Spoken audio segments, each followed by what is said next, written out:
سرے محشر علی کا عشق ایسا کام کر دے گا، سرے محشر علی کا عشق ایسا کام کر دے گا، سبیلوں کی جگہ تسنیم و کوثر عام کر دے گا۔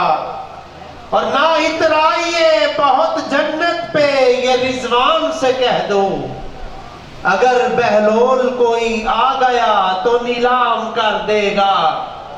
اور علی سے بغض جو رکھتے ہیں وہ سب جان لے کے ایک دن، علی سے بغض جو رکھتے ہیں وہ سب جان لے کہ ایک دن اس ایک جرم پر خالق جہنم عام کر دے گا۔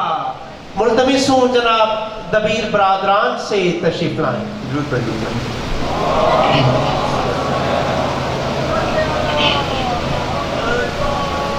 سلام کے چند اشعار آپ کی سماعت کی نظر کروں گا، اس سے بھی بلند ترین صلوات۔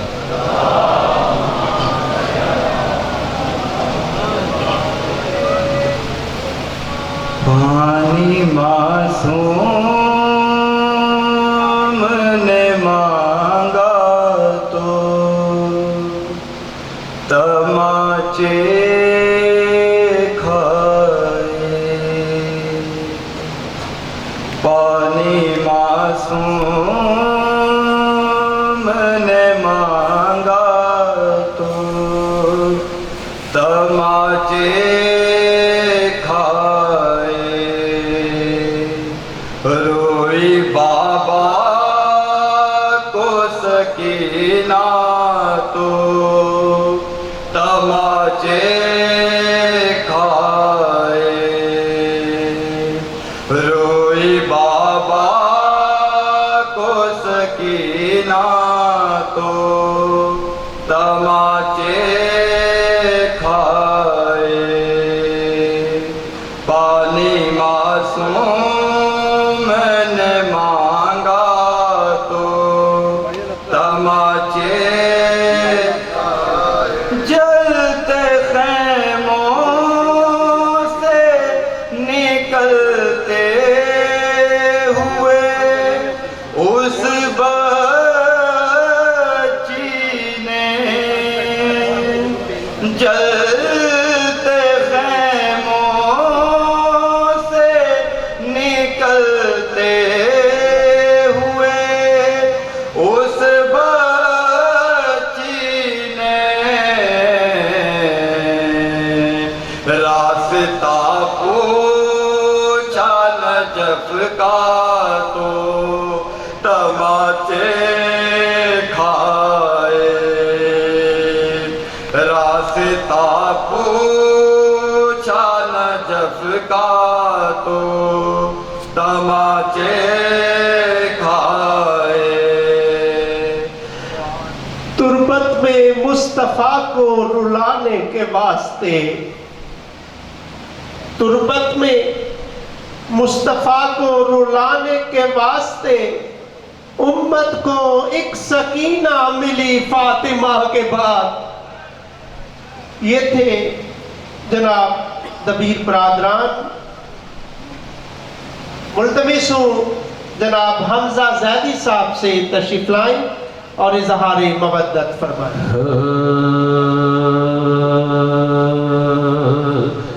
کون قائل تھا سلامی کے جناح، اور بھی ہے کون قائل تھا سلامی کے جناح،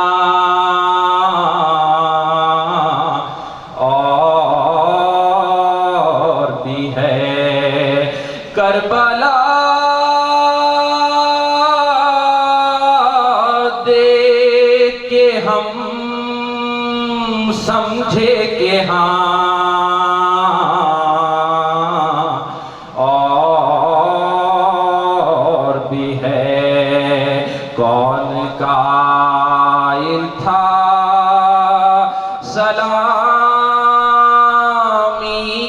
جنا اور بھی ہے سج کے اس دل کے جو ہو حب علی سے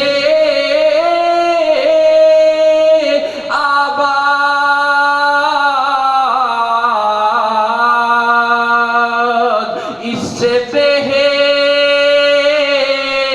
بہتر کوئی دنیا میں مکان۔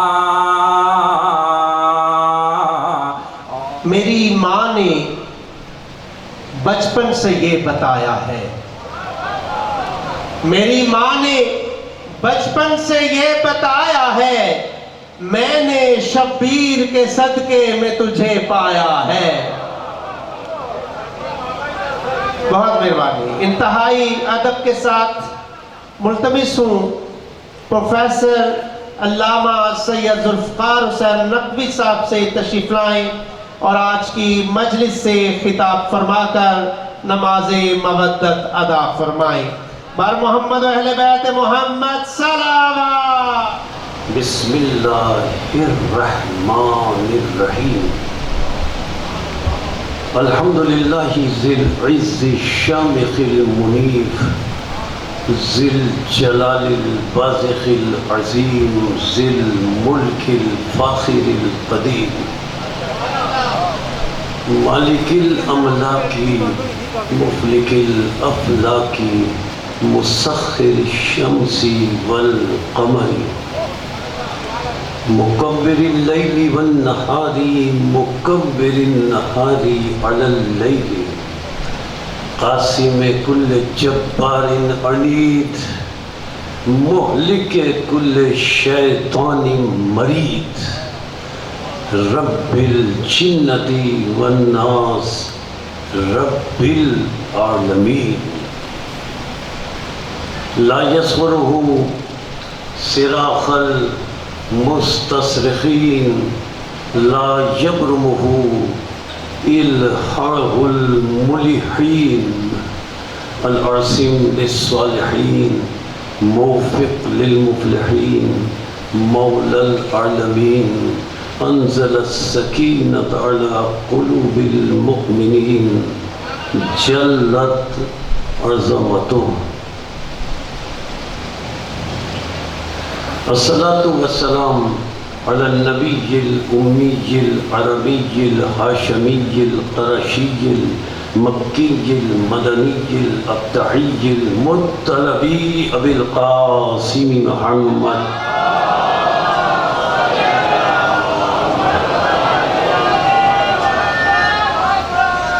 الصلاة والسلام على أهل بيته الطيبين الطاهرين المعصومين المظلومين المنتجبين المنتخبين المطهرين الذين أذهب الله عنهم الرجس وطهرهم تطهيرا۔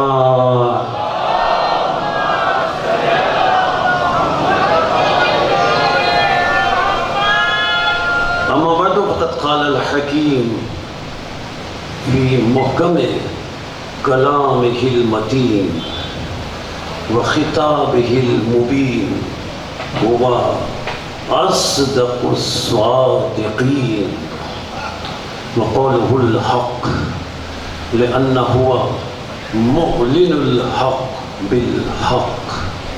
بسم الله الرحمن الرحيم، فالذين آمنوا به وعزروه ونصروه واتبعوا النور الذي انزل معه اولئك هم المفلحون۔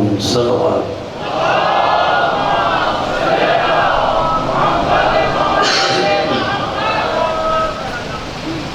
قرآن مجید کا 7واں سورہ، سورہ مبارکہ اعراف، 157ویں آیت کا آخری جز۔ گفتگو کا موضوع قرآن اور فلاح آخرت۔ اللہ نے ارشاد فرمایا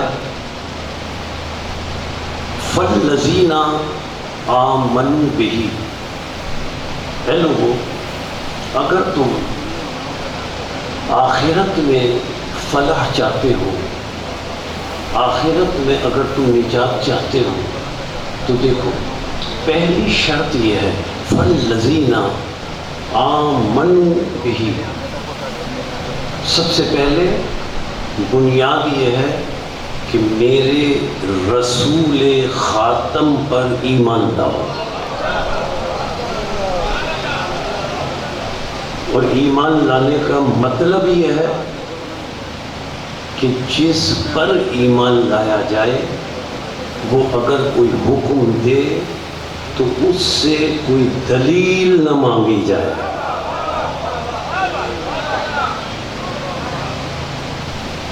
لیکن اگر صرف میرے رسول پر ایمان لیا ہوگے تو تمہیں آخرت میں فلاح نہیں ملے گی۔ آخرت میں کامیابی کے لیے اور آخرت میں فلاح کے لیے اللہ نے آیت میں 4 شرطیں رکھی۔ پہلی شرط، بنیادی شرط، دین اسلام کی اساس، دین اسلام کی بنیاد، پہلی شرط فَالَّذِينَ آمَنُوا بِهِ، دین اسلام کی بنیاد یہ ہے کہ سب سے پہلے میرے رسول پر ایمان لاؤ۔ یہ اللہ کا کلام ہے، یہ آیتیں اللہ نے نازل فرمائی ہیں، کسی بشر کا کلام نہیں ہے، یہ اس اللہ کا کلام ہے کہ جو کلام کا خالق ہے۔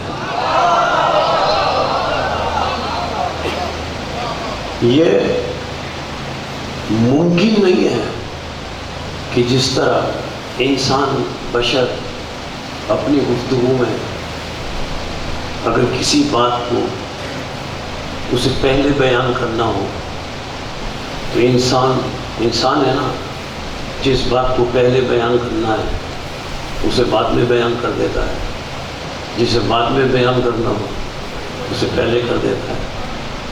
لیکن اللہ نے جو قرآن میں آیتیں رکھی اور آیتوں میں اللہ نے جو لفظ رکھے اور لفظوں میں جن لفظوں کو مقدم رکھا، ان لفظوں کا مقدم رکھنا خالق حکمت کی حکمت کے مطابق ہے، اور جن لفظوں کو آیت میں مؤخر رکھا، بعد میں رکھا، ان کا بعد میں رکھنا اس کی حکمتوں کے مطابق ہے۔ یعنی قرآن کی آیتوں کے کسی مقدم لفظ کو مؤخر نہیں کر سکتے، کسی مؤخر لفظ کو مقدم نہیں کر سکتے۔ اب آیت میں اللہ نے آخرت کی فلاح کے لیے جو 4 شرطیں بیان کی، ان 4 شرطوں میں جو ترتیب رکھی، اس ترتیب میں انسان کو حق نہیں ہے کہ تقدیم اور تاخیر کر سکے۔ جو شرط پہلی ہے اللہ نے بیان کی وہ پہلی ہے، جو دوسری ہے وہ دوسری ہے، جو تیسری ہے وہ تیسری ہے، جو چوتھی ہے وہ چوتھی ہے۔ چوتھی کو پہلے نمبر پر، پہلی کو دوسرے تیسرے نمبر پر۔ انسان کو حق نہیں ہے کہ لا سکے۔ تو جو اللہ نے شرطیں رکھی ان پر اسی ترتیب سے عمل ہونا چاہیے۔ پہلی شرط اللہ نے رکھی فَالَّذِينَ آمَنُوا بِهِ، دیکھو پہلی شرط میری یہ ہے کہ میرے رسول خاتم پر ایمان لاؤ۔ اچھا ایمان لے آؤ، آخرت میں فلاح نہیں ملے گی. اب دوسری شرط، پہلے میرے رسول پر ایمان لاؤ، پہلے، سب سے پہلے. اس کے بعد اب دوسری شرط، وَعَزَّرُوهُ، جب تم ایمان لے آؤ. دوسری شرط ہے نا، جب تم ایمان لے آؤ. وَعَزَّرُوهُ،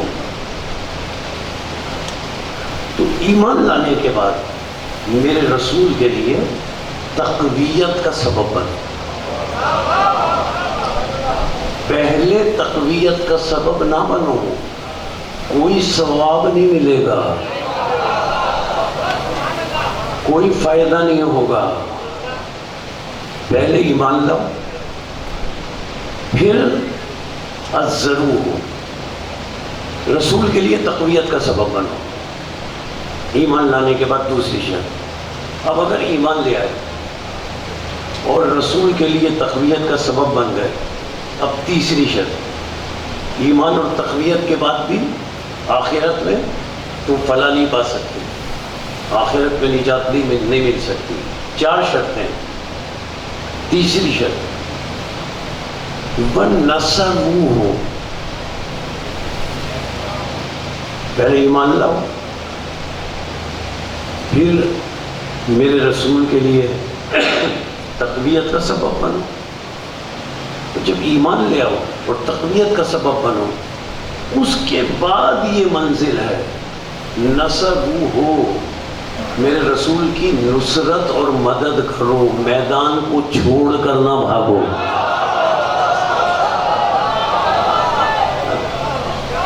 یہ تیسری شرط ہے.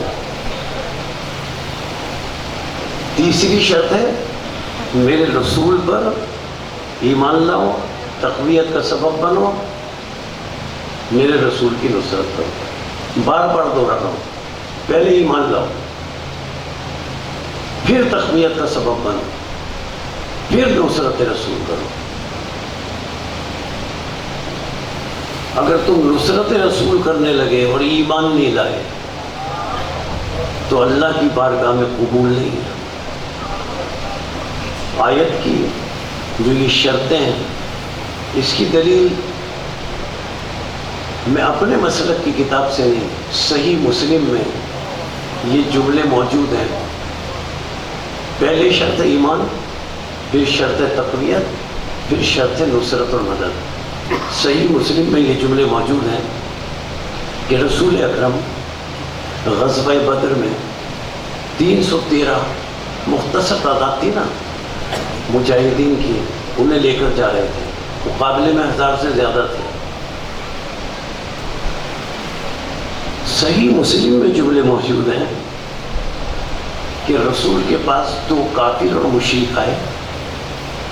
اب وہ ایمان تو لائے نہیں تھے، انہوں نے آ کر رسول سے کہا، یا رسول اللہ تو کہہ نہیں سکتے تھے، انہوں نے آ کر کہا، اے محمد، ہم آپ سے بہت متاثر ہیں، آپ کے کردار سے بہت متاثر ہیں، آپ کی صدق امانت و صداقت سے بہت متاثر ہیں. ہم دونوں، صحیح مسلم کے جملے، ہم دونوں یہ چاہتے ہیں کہ آپ کا ساتھ دیتے ہوئے ان مکے کے مشرکوں سے جنگ کریں. رسول سے جب انہوں نے کہا ہم آپ کا ساتھ دیتے ہوئے مکے کی ان مشرکوں سے جنگ کریں، تو رسول کا پہلا سوال یہ تھا، کیا تم مجھ پر ایمان لے آئے ہو؟ کہنے لگے ایمان تو نہیں لائے. کہنے لگے ایمان تو نہیں لائے، لیکن ہم آپ کی نصرت اور مدد کرنا چاہتے ہیں. جملے موجود ہے صحیح مسلم کے.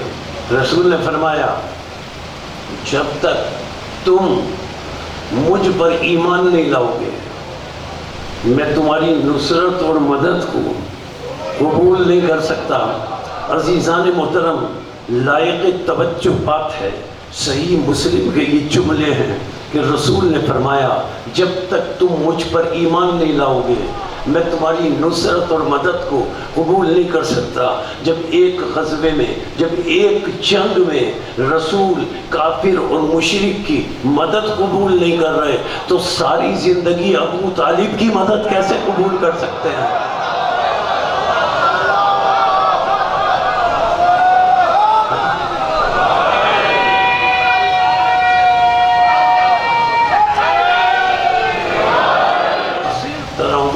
سجدن ہمارے پیشوا، یبتغون فضلا من اللہ رضوان و رضوان ہمارے پیشوا۔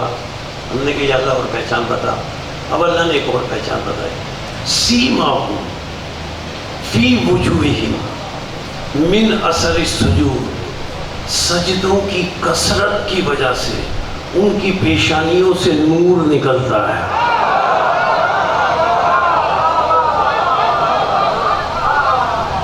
کہنے لگے نہیں بس اس منزل تک سب نے کہا کہ یہ بھی ہمارے پیشوا ہیں۔ پھر دوہرا کر جملہ، اب آیت کی آخری نشانی اور آخری جز پڑھا، توجہات یہاں مبذول ہیں۔ کہنے لگے اشداء علی الکفار ہمارے پیشوا، رحماء بینہم ہمارے پیشوا، تراہم رکعا سجدا ہمارے پیشوا، یبتغون فضلا من اللہ و رضوانا ہمارے پیشوا، سیماہم فی وجوہہم من اثر السجود ہمارے پیشوا۔ اب اللہ نے کہا اچھا، اگر اب تک تم فیصلہ نہیں کر سکے، اب میں ایک ایسی پہچان تمہیں بتاتا ہوں کہ اب کوئی غلط دعویٰ نہیں کر سکے گا، اب کوئی جھوٹا دعویٰ نہیں کر سکے گا۔ یا اللہ اب پہچان بتا۔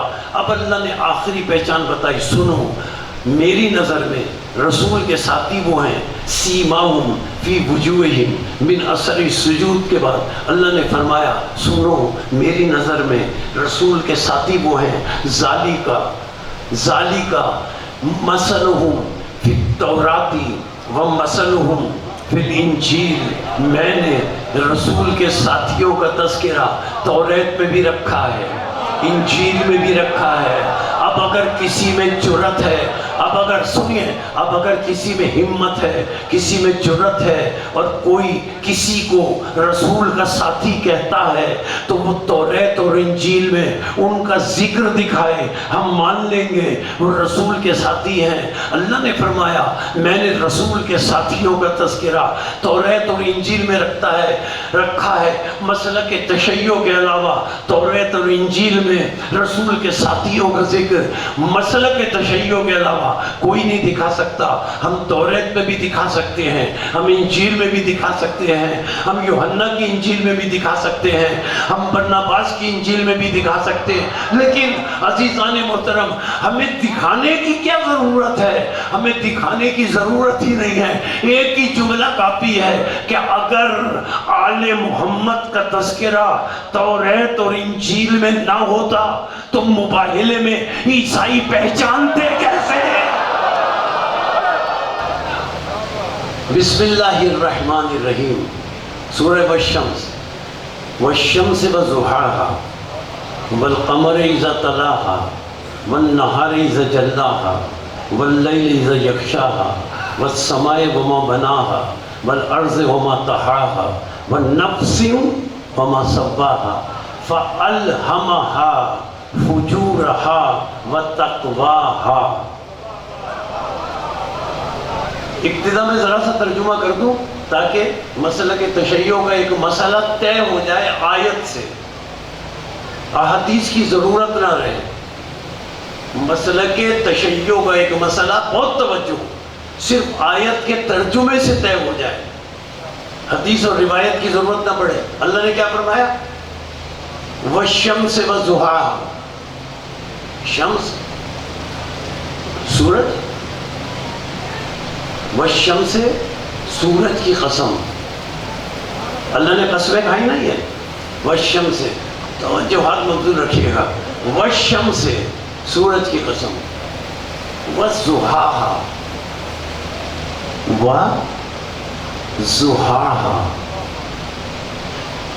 ضحا مانے ایک کرن، سورج کی ایک کرن، ضحا کی جمع ہے اضحیٰ، اضحیٰ نہیں ہے، اللہ کو قسم کھانی تھی تو قسم کھاتا سورج کی قسم اور اس کی ساری شعاؤں کی قسم اور اس کی ساری کرنوں کی قسم نہیں، والشمس وضحاہا، سورج کی قسم، اس کی ایک کرن کی قسم، اضحیٰ نہیں ہے ضحیٰ، والقمر اذا تلاہا، چاند کی قسم، ہر چاند کی نہیں، اس چاند کی قسم جو سورج کا تالی ہو۔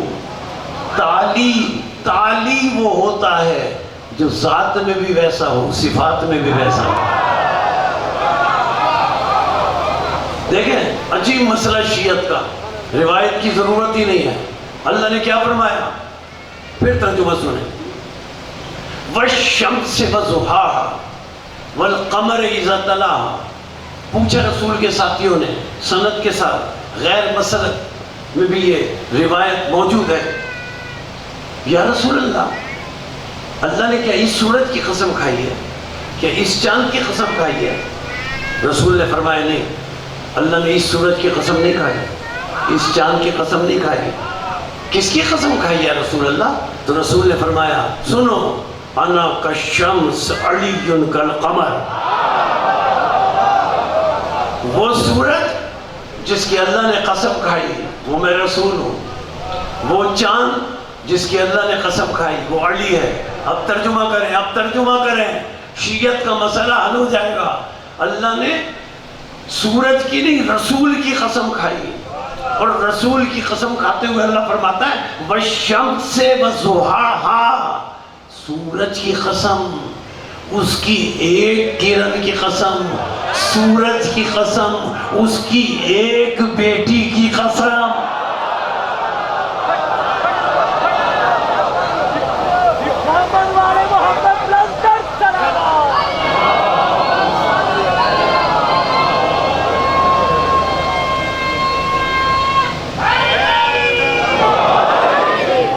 اللہ نے آیت میں بتا دیا، ورنہ اللہ اضحیٰ فرماتا، اچھا اگر اور ہوں تو ہوں گی، لیکن لائق قسم تو ایک ہے۔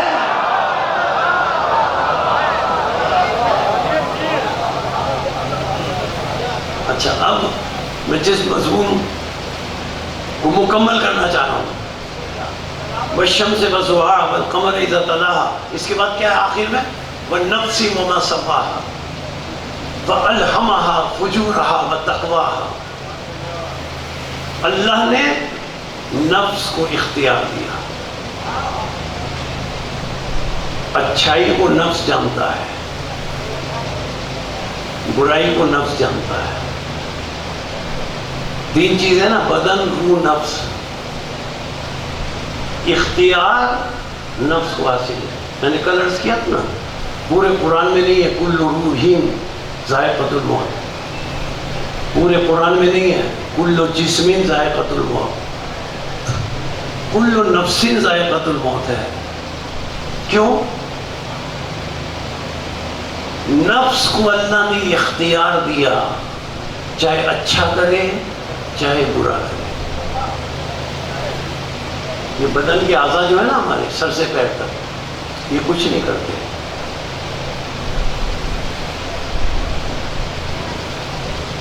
ہم سمجھتے کہ آنکھیں دیکھتی ہیں، آنکھیں نہیں دیکھتی، دیکھتا ہے نفس۔ ہم سمجھتے زبان بولتی ہے، زبان نہیں بولتی، بولتا ہے نفس۔ ہاتھ پیر حرکت نہیں کرتے، حرکت کرتا ہے نفس۔ دلیل کیا ہے اس کی؟ کل نفس ذائقۃ الموت۔ مرا کیا ہے؟ نفس، بدن تو نہیں مرا۔ سر سے پیر تک عام طور سے سر سے پیر تک پورا بدن موجود ہے، نفس مر گیا،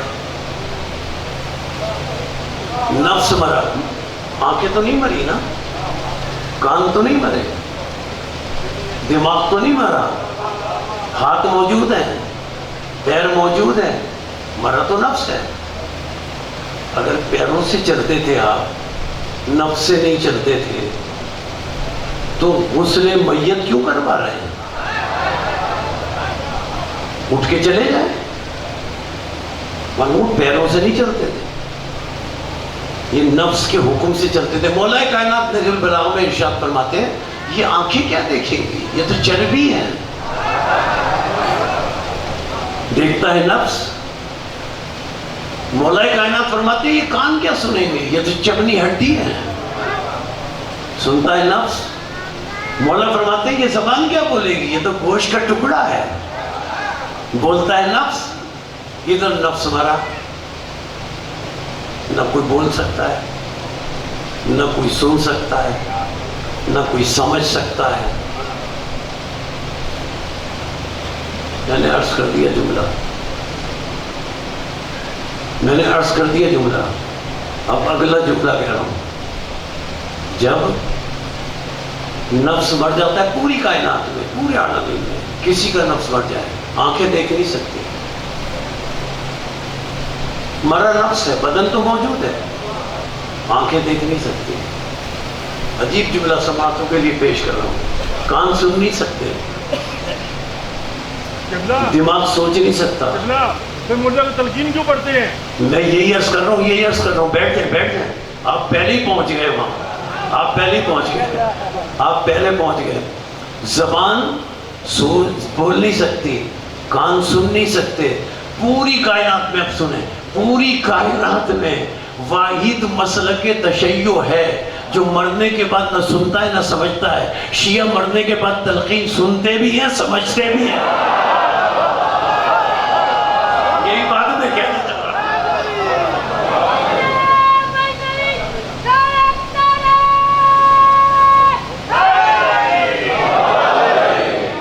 اور شیعہ تلقین سنتے اور سمجھتے مرنے کے بعد کیوں ہیں؟ اس لیے کہ ان کے لاشعور کا رابطہ ان سے ہے جو حاضر بھی ہے ناظر بھی ہے۔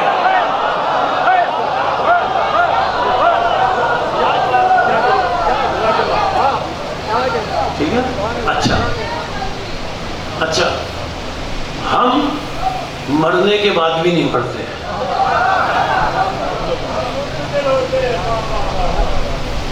مرتے ہوں گے لوگ، مرتے ہوں گے لوگ، اور جو مر جاتے ہیں نہ ان کا فاتحہ ہوتا ہے نہ درود ہوتا ہے۔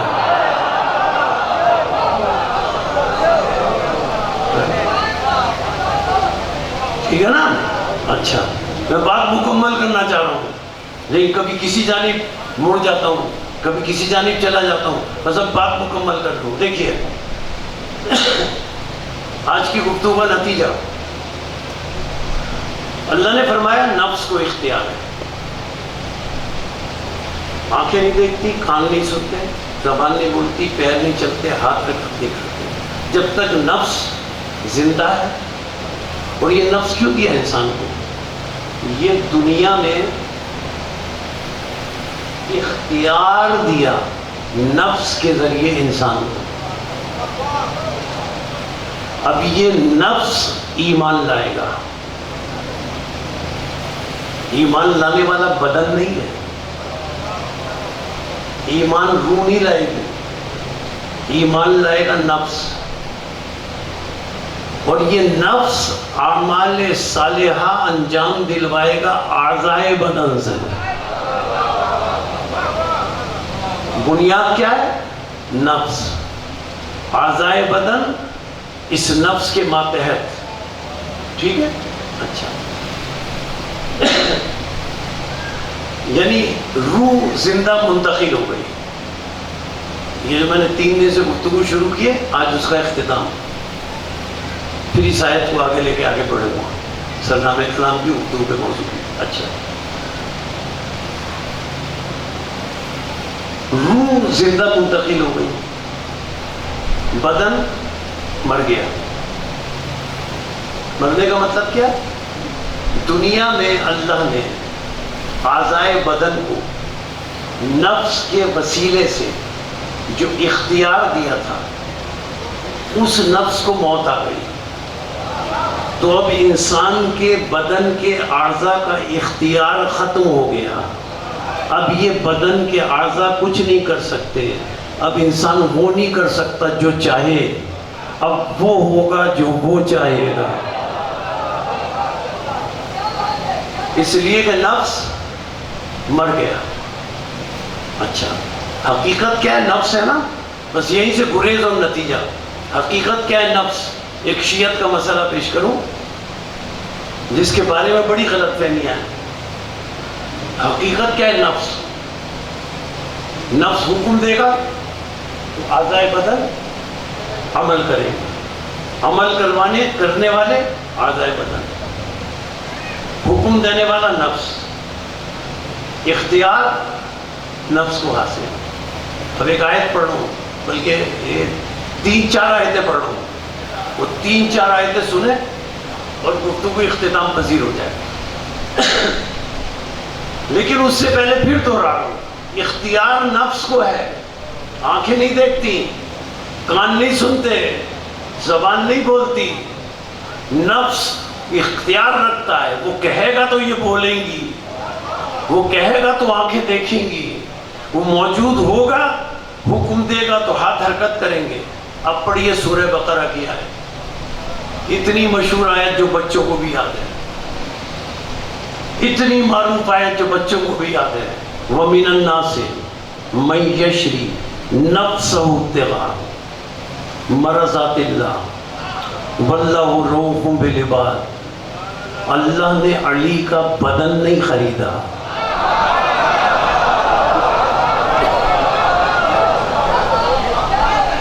اللہ نے علی کی روح نہیں خریدی۔ آیت موجود ہے، نفس، اللہ نے علی کا نفس خرید لیا۔ سارا اختیار تو نفس کے پاس ہوتا ہے، اب علی کا نفس علی کے پاس ہے ہی نہیں، سارا اختیار۔ اب شیعت کا عقیدہ واضح ہو رہا ہے، بڑی غلط فہمی ہے اس عقیدے میں۔ اللہ کا نہ جسم ہے، نہ جسمانیت ہے، نہ اللہ کا بدن ہے، سوال ہی پیدا نہیں ہوتا۔ تو پھر اب بڑی غلط فہمیاں پیدا ہوئی، اس لیے اس بات کو واضح کرنا ضروری ہے۔ اب اللہ نے شب ہجرت علی کا نفس خرید لیا، اختیار تھا نفس کو۔ نفس کہتا تھا تو آنکھیں دیکھتی تھی، نفس کہتا تھا تو کان سنتے تھے، نفس کہتا تھا تو زبان بولتی تھی، نفس کہتا تھا تو پیر چلتے تھے، نفس کہتا تھا تو ہاتھ حرکت کرتے تھے۔ اب علی کے پاس نفس اپنا ہے ہی نہیں۔ علی کے پاس آنکھیں ہیں، نفس نہیں ہے۔ علی کے پاس کان ہیں، نفس نہیں ہے۔ علی کے پاس زبان ہے، نفس نہیں ہے۔ اب نفس ہے اللہ کے پاس، اب اللہ جو کہے گا علی وہ دیکھیں گے، اس لیے علی عین اللہ۔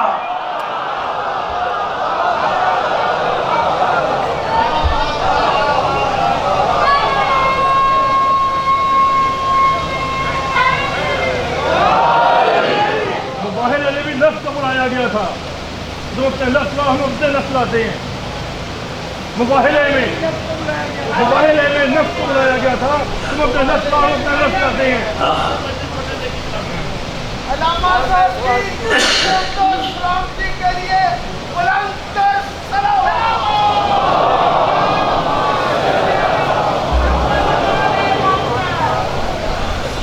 اچھا اب نفس اختیار ہے اللہ کے پاس، آنکھیں علی کے پاس۔ علی کی آنکھیں دیکھ نہیں سکتی جب تک وہ نہ چاہے، اب علی وہ دیکھیں گے جو وہ چاہے گا، اس لیے عین اللہ۔ علی وہ سنیں گے جو وہ چاہے گا، اس لیے اذن اللہ۔ علی وہ بولیں گے جو وہ چاہے گا، اس لیے لسان اللہ۔ صرف علی نہیں، والنجم اذا ہوا، سورہ والنجم، والنجم اذا ہوا ما ضل صاحبکم وما غوا وما ينطق عن الهوى ان هو الا وحی یوحی۔ رسول وہ بولیں گے جو وہ چاہے گا۔ اچھا صرف علی اور رسول کی بات نہیں، اب سورہ توبہ قرآن مجید کا نواں سورہ، اب توجہ کیجئے گا، صرف رسول اور علی کی بات نہیں، سورہ توبہ نواں سورہ، ترجمہ دیکھ لیجئے۔ ان اللہ، نفس کی جمع کیا ہے؟ انفس۔ ان اللہ اشتری من المؤمنین انفسهم واموالهم بان لهم الجنہ۔ اللہ فرماتا ہے اللہ نے کچھ ہستیوں سے ان کے نفسوں کو خرید لیا. یا اللہ تو نے کن جمع ہستیوں سے ان کے نفسوں کو خریدا؟ ذرا پہچان تو بتا دے. تو اللہ نے آیت میں بتایا میں نے ان لوگوں سے ان ہستیوں سے ان کے نفسوں کو نہیں خریدا جو جنت میں داخل ہونے والے ہیں. میں نے ان ہستیوں سے ان کے نفسوں کو خریدا. بِأَنَّ لَهُمُ الْجَنَّةَ ان ہستیوں سے میں نے ان کے نفسوں کو خریدا. بِأَنَّ لَهُمُ الْجَنَّةَ جو جنت کے مالک ہیں. صرف رسول اور علی نہیں، یہ 14 عین اللہ. صرف رسول اور علی نہیں، یہ 14 اذن اللہ، یہ 14 لسان اللہ. کیوں ان کا نفس ہے. اب جوانوں اور بچوں کے لیے جملہ کہہ کے گفتگو اختتام پذیر ہو رہی ہے اس مقام پر. ان 14 کا نفس اللہ نے سورہ توبہ میں بتایا، سورہ بقرہ میں بتایا، سورہ النجم میں بتایا. اللہ نے بتایا ان کا نفس ہے 14 کا اللہ کے پاس. دلیل کرو اللہ کے پاس ہے. ہم سب کا نفس ہے ہمارے پاس. کوئی فرق ہوا؟ موت اسے آئے گی جس کے پاس نفس ہو.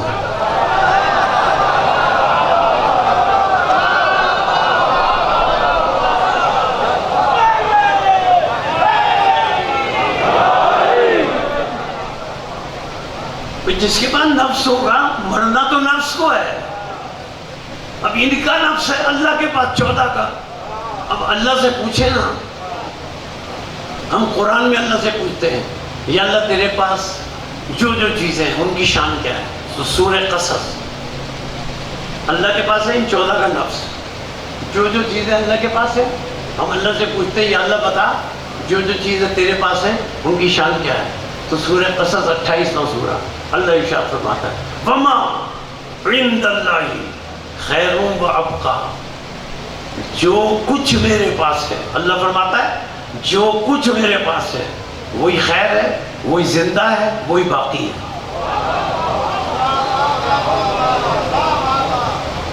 اللہ فرماتا ہے جو کچھ میرے پاس ہے وہی خیر ہے، وہی زندہ ہے، وہی باقی ہے. ان کے 14 کے نفس ہیں اللہ کے پاس. وہی خیر ہے، وہی زندہ ہے، وہی باقی ہے. ہم پر یہ بہتان لگایا جاتا ہے. ہم پر یہ بہتان لگایا جاتا ہے کہ تم مردوں سے مدد مانگتے ہو. ہم بے وقوف نہیں ہیں، ہم احمق نہیں ہیں کہ ہم مردوں سے مدد مانگیں. ہمیں پتا ہے یہ 14 زندہ ہیں اور مدد زندوں سے مانگی جاتی ہے. اب چاہے ہم یا رسول اللہ کہیں چاہے ہم یا علی مدد کہیں.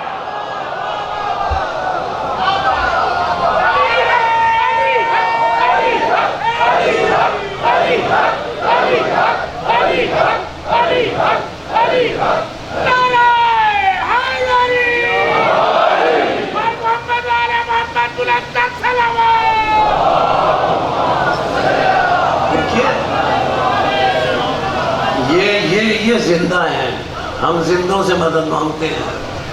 مردے کیا مدد کریں گے؟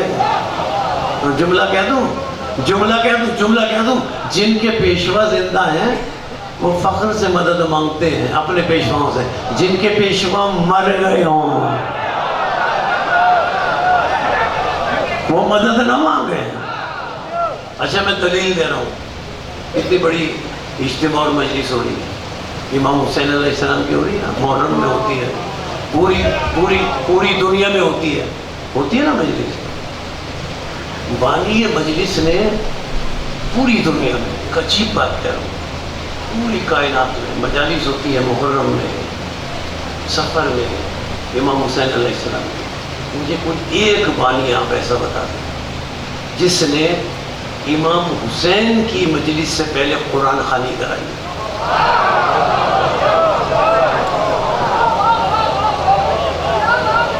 اور اس نے یہ کہا ہو کہ مجلس سے پہلے امام حسین علیہ السلام کے لیے قرآن خوانی کر لو.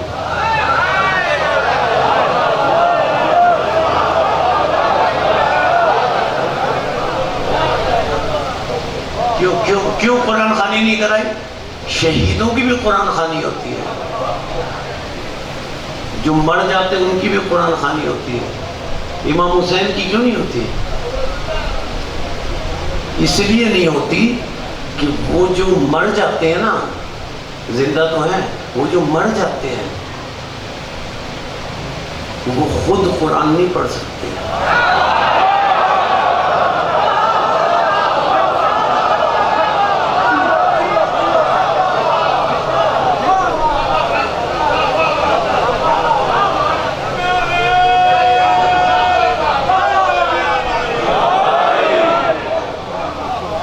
جو مرنے کے بعد خود قرآن نہ پڑھ سکے اس کی قرآن خوانی ہوتی ہے، اور جو مرنے کے بعد نو کے نیزے پہ بھی پڑھے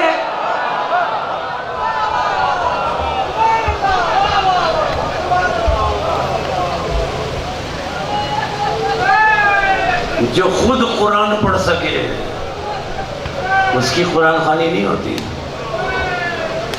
بس چند جملے، کوفے کا بازار ہے، بہت بڑا نامحرموں کا مجمع ہے، بے پردہ بے کجاوا اونٹوں پر علی کی بیٹیاں بیٹھی ہیں، آگے آگے شہداء کے سر ہیں، چھتوں پر بیٹھی ہوئی عورتیں کبھی پتھر مار رہی ہیں، کبھی صدقے کی کھجوریں پھینک رہی ہیں۔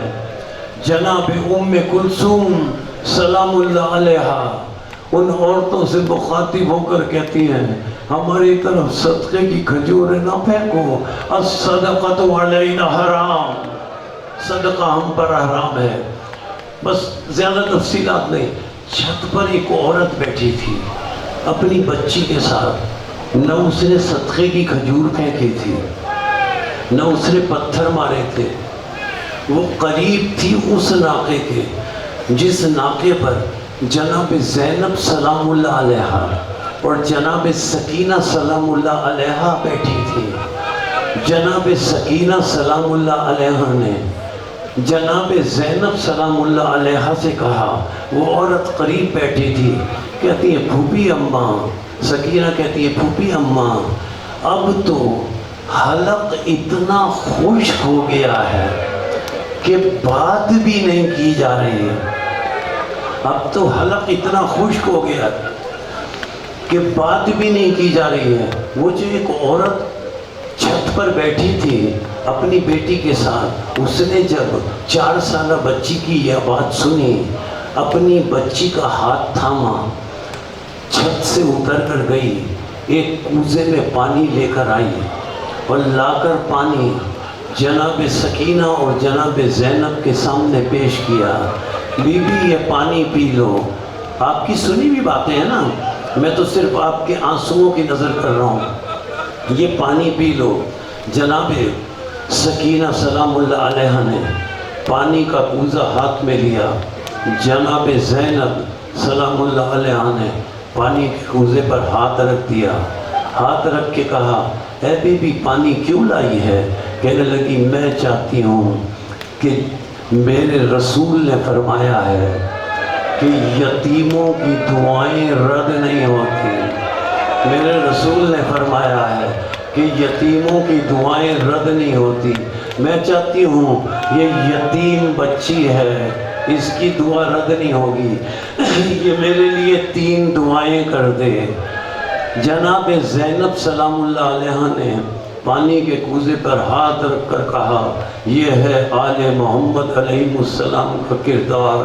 کہتی ہے جناب زینب سلام اللہ علیہ، بیٹی سکینہ پانی بعد میں پینا، دعائیں پہلے کر دے، بیٹے پانی بعد میں پینا، دعائیں پہلے کر دے۔